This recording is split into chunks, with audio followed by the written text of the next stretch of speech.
ministre est-ce que jël ngeen compte les fournisseurs de l'hôpital Aristide Le Dantec nga xam ne ñu ngi tabax Aristide Le Dantec jël maladie yóbbu leen fu ne mais par contre les fournisseurs d'Aristide Le Dantec on les a pris à la gorge parce que ñu bëri doon fournir mais fayuñu leen ba pare banque yaa leen di topp est-ce que ci budget bi jël nañ leen en compte parce que c'est justement le secteur privé boo xamante ne moom la ñuy wax quand bien même ils ne seraient pas dans la transformation wala la production ils importent mais ils tirent la langue ils sont quasiment ñu bëri ñii am nañ 600 millions ñii am nañ jege nañ milliards ñoom ñëpp ils sont en train de mourir les uns après les autres donc au moment bu ñuy wax ñu ngi dem ci 6 000 milliards mu ngi am ñoo xamante ne ñu ngi tëtt seen kii mais man suma problème monsieur le ministre man c'est pas tant la mobilisation des recettes encore que mënoon nañ ko raw pour man tey defe naa ku celui qui maîtrise l'aménagement de son territoire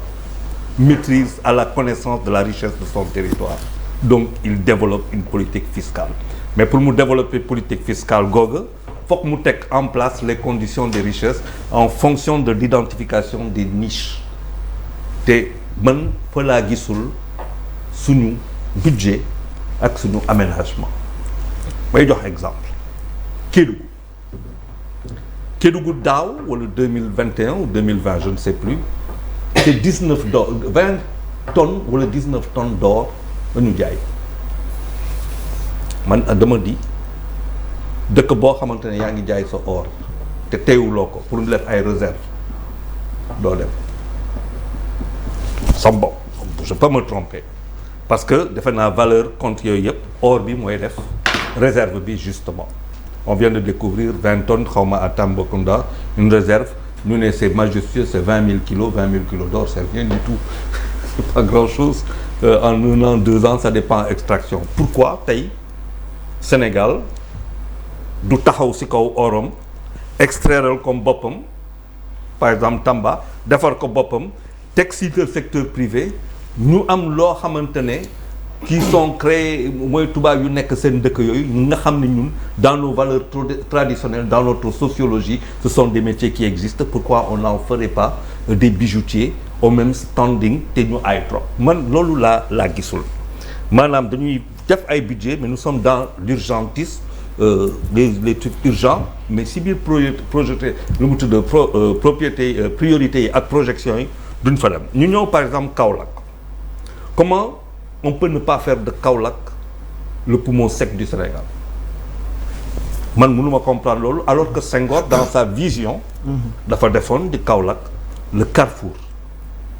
mu def de Kaolack le carrefour def de Kaolack un port sec nga xamante ne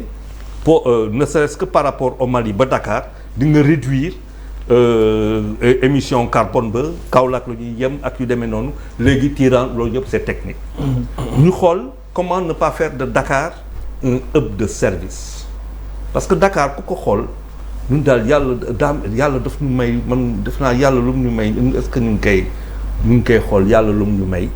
parce que il n'y a que du potentiel démb rek xaw ma fan laa toogoon ñu ne ma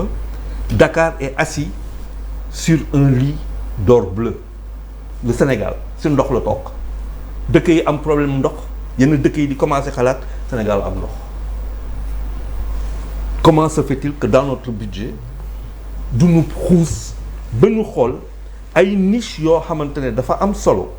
ñu ne lii comme lu kaw mun Ndiaye wax ak professeur naka le secteur privé mun nañ toog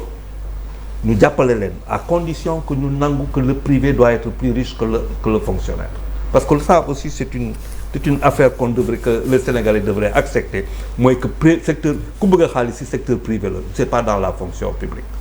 faut qu'il y a une révolution de ce côté-là ñu xool comment ñooñu état mën nañ leen jàppale pour que ñu nekk ay capitaine ñu mën a téye mën a yóbbu balaa que suñuy dëkk di ñu échapper ku xool tey Dakar littoral bi boo ko xoolee xanaa borom xaalis yi ñoo ko moom mais sinon Dakar waaye moomatuñu ko et ça risque de se prolonger dañuy ñëw di jël plus on aura de l'argent plus on va encaisser parce que dañuy dem collecter parce que loolu tam il faut que ñu laaj la est-ce que nous on va souffrir beaucoup plus parce que plus ngeen di collecter plus on tape aussi sur les populations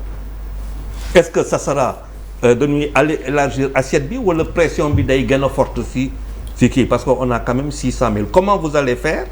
pour que on quitte 600 000 lu mu tudd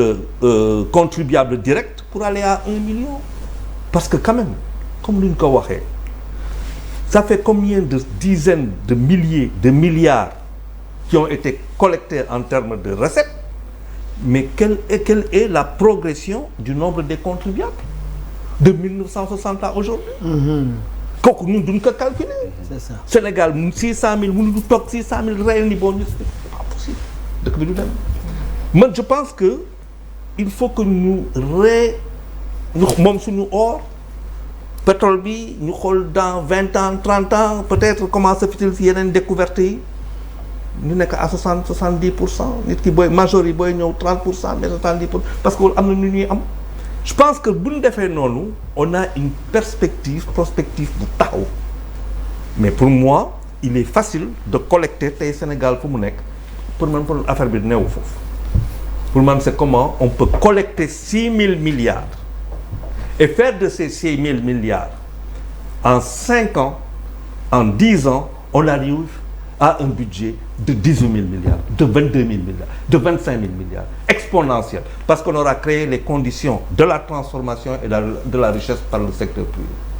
pour man c'est man noonu laa ko gën a gis amoon na benn point rëcc na moom xam naa après dina bu ñëwee dina Malal commentaire sur les 6 000